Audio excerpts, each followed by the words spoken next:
ආයිබෝවන් අපේ channel එකට ඔයාව ආදරෙන් පිළිගන්නවා. අද අපි රසට සැරට මේ විදිහට බලමාලු වෙන හැටි කියන්නයි යන්නේ. එහෙනම් අපි බලමු ඒක හදාගන්නේ කොහොමද කියලා.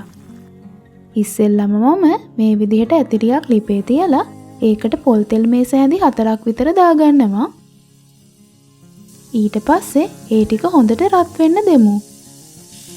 ඔන්න දැන් නම් තෙල් ටික හොඳට රත් වෙලා තියෙන්නේ. මේ වෙලාවේදී මම ඒකට සුදු ලුණු ටිකක් එකතු කරගන්නවා.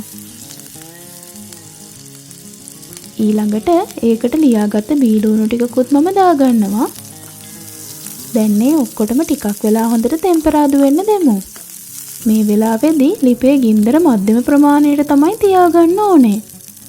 ඒ ටික ටිකක් ටෙම්පරාදු වීගෙන එද්දී මම ඒකට රම්පේ කෑලි දෙකකුත් දානවා. මේ ඔක්කොම තෙලෙන් බැදෙද්දී මේ වගේ තියෙන රස හොඳට තෙල් වලට උරා ගන්නවා.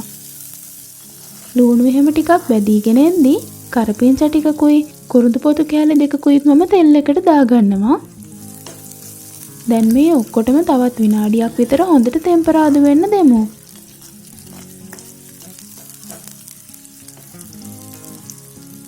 ඔන්න දැන් නම් ඔක්කොම ටික රන්වන් පාටට හැරිලා හොඳට ටෙම්පරාදු වෙලා තියෙන්නේ. මේ වෙලාවේදී මම මේකට මිරිස් කුඩු තේ හැඳි 3කුයි 3-5 කුඩු තේ හැඳි 2කුයි එකතු කරගන්නවා.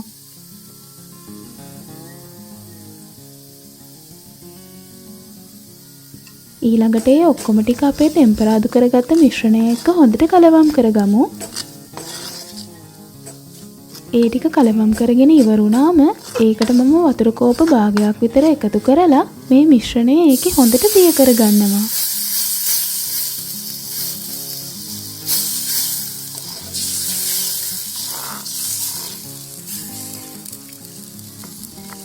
හරි දැන් මම මේක දිය කරගෙන ඉවරයි. දැන් මම මේකට ගොරක කෑලි 3කුත් එකතු කරගන්නවා. ඔයාලට පේනවා ඇති අපි ඇතිලියට දාපු වතුර එකත් ටික ටික නටාගෙන එන්නේ. මේ වෙලාවේදී අපි කපාගත්ත බලමාලු ටික මේකට එකතු කරගන්න ඕනේ. අපි මෙතෙන්දී බලමාලු කිලෝ එකක් තමයි අරගත්තේ.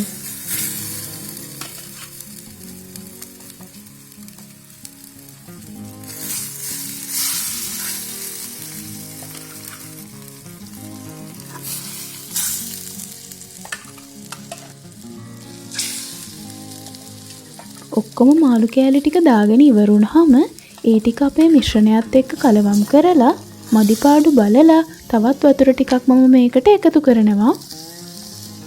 දැන් මේ ඔක්කොම ටික අපි හොඳට කලවම් කරගමු.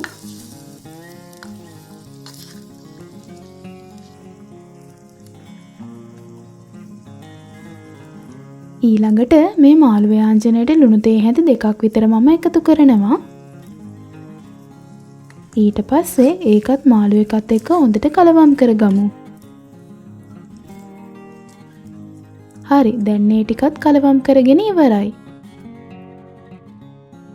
ඊළඟට ඇතිලිය පියනකින් වහලා මාළු ටික හොඳට තැම්බෙනකම් විනාඩි 45ක් විතර ලිපේ තියාගමු. දැන් විනාඩි 45කට පස්සේ මම මේ විදියට පියන අරිනවා. දැන් නම් මිරිස් 3-5ත් හොඳට අල්ලලා මාළු එකත් හොඳට තැම්බිලා තියෙන්නේ. මම දැන් ලිප ඕෆ් කරගන්නවා. මේ තියෙන්නේ අපි ඒ විදිහට හදාගත්ත රසම රස බලමාලු ව්‍යංජනය. බලන්න යාළුවනේ දැක්කමත් කන්න ආස හිතෙනව නේද? මේ වීඩියෝ එක ගැන ඔයාලගේ අදහස් පහලින් කමෙන්ට් කරන්න. ඒව අපිට ගොඩක් වටිනවා. මේ වගේම තවත් රසබර වීඩියෝ එකකින් හමු වෙනකන් ගිහින් එන්නම්.